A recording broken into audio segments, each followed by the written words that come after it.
آپ نے حضرت عمر سے فرمایا عمر تیرے زمانے میں ایک شخص آئے گا، اس کا نام ہوگا اویس، اس کا قبیلہ ہوگا مراد، اس کی شاخ ہوگی کرن، اس کا رنگ ہوگا کالا، قد ہوگا درمیانہ، اور ایک سفید نشان اس کے جسم پر ہوگا۔ جب وہ آئے تو تم اس سے دعا کرانا، علی تو بھی کرانا، عمر تو بھی کرانا، اور میں قسم کھا کے کہتا ہوں کہ اویس جیسوں سے دنیا بھر جائے تو عمر و علی کے ایک بدن کے بال کے برابر نہیں، لیکن اس کے ذریعے سے ایک پیغام آگے پہنچانا تھا۔ تو حضرت عمر اور حضرت علی حیران ہو کر دیکھنے لگے کہ ہمیں کہا جا رہا ہے کہ اویس سے دعا کروائیں، وہ ہم صحابی وہ تابعی۔ تو آپ نے فرمایا اس نے ماں کی ایسی خدمت کی ہے، جب وہ ہاتھ اٹھاتا ہے تو اللہ ہاتھ واپس خالی موڑتا ہی نہیں۔ یہ پیغام پہنچانا تھا کہ ماں باپ کے آگے جھکو۔ جس دیش میں آپ رہتے ہیں یہاں کام کی رفتار بہت تیز ہے، ماں باپ اگر موجود ہیں تو کم ہی خوش نصیبوں والے ہیں جن کو کچھ اولاد کی خدمت ملتی ہے، ورنہ دیواروں کے ساتھ ہی زندگی گزر رہی ہوتی ہے۔ تو عمر رضی اللہ عنہ جب خلیفہ بنے تو ہر سال حج کرتے تھے، ہر سال ان کو ڈھونڈواتے۔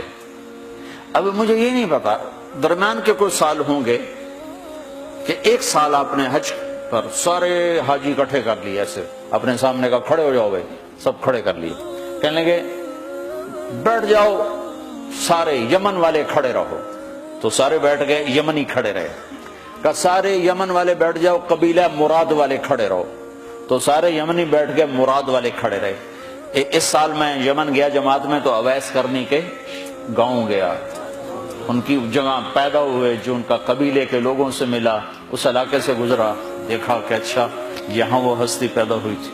خشک پہاڑ ہیں، بالکل خشک پہاڑ۔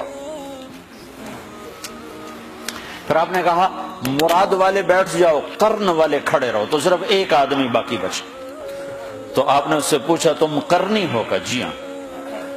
اویس کو جانتے ہو؟ کہ جانتا ہوں، میرا سگا بھتیجا ہے، میرے بھائی کا بیٹا، لیکن وہ تو تھوڑا پاگل سا ہے، آپ اس کا کیوں پوچھ رہے ہیں؟ تو عمر رضی اللہ تعالیٰ نے رونے لگے، کہا وہ نہیں، تو پاگل نظر آتا ہے۔ پھر آپ نے پوچھا کدھر ہے؟ آیا ہوا ہے حج میں ہے؟ کہ جی ہے۔ کدھر ہے؟ کہ جو اونٹ چرانے نکلا تھا عرفات کی طرف۔ تو حضرت عمر نے حضرت علی کو ساتھ لیا اور دوڑ لگائی اور پہنچے عرفات کی طرف، تو دیکھا تو ایک آدمی ایک کیکر کے درخت کے نیچے نفل پڑ رہا اور اونٹ اس کے چاروں طرف چر رہے۔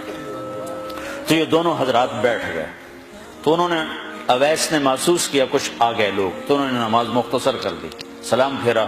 تو حضرت عمر نے پوچھا کون ہو بھائی؟ کہا جی مزدور ہوں۔ کہا تیرا نام کیا ہے؟ کہا جی اللہ کا بندہ۔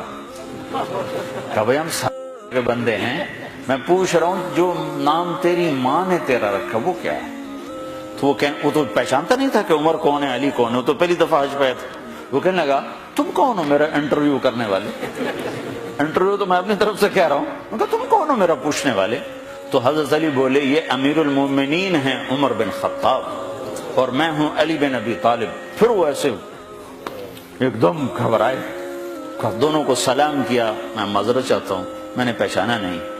تو عمر رضی اللہ عنہ نے فرمایا ہاتھ اٹھا، ہاتھ اٹھا۔ برمنگم والوں کو پیغام پہنچے کہ ماں کی خدمت کیسے کی جاتی، کہ عمر جیسا ہاتھ اٹھوا رہا ہے، علی جیسا، علی جیسا۔ تو وہ کہنے لگے میں آپ کے لیے کیسے ہاتھ اٹھاؤں، میری اوقات ہے کہ میں آپ کے لیے دعا کروں؟ کہاں، ہمیں ہمارے نبی کا حکم تھا کہ اویس آئے تو اس سے دعا کروانی ہے، کہ جب وہ ہاتھ اٹھاتا ہے تو وہ ہاتھ خالی نہیں آتے۔ کس وجہ سے؟ تہجد، جہاد، تبلیغ، ذکر، تلاوت، تسبیح، حج، عمرے، نمازیں، روزے، ذکر، تلاوت۔ کس وجہ سے؟ نہیں، ان میں سے ایک وجہ بھی نہیں، ماں کی خدمت کی وجہ سے۔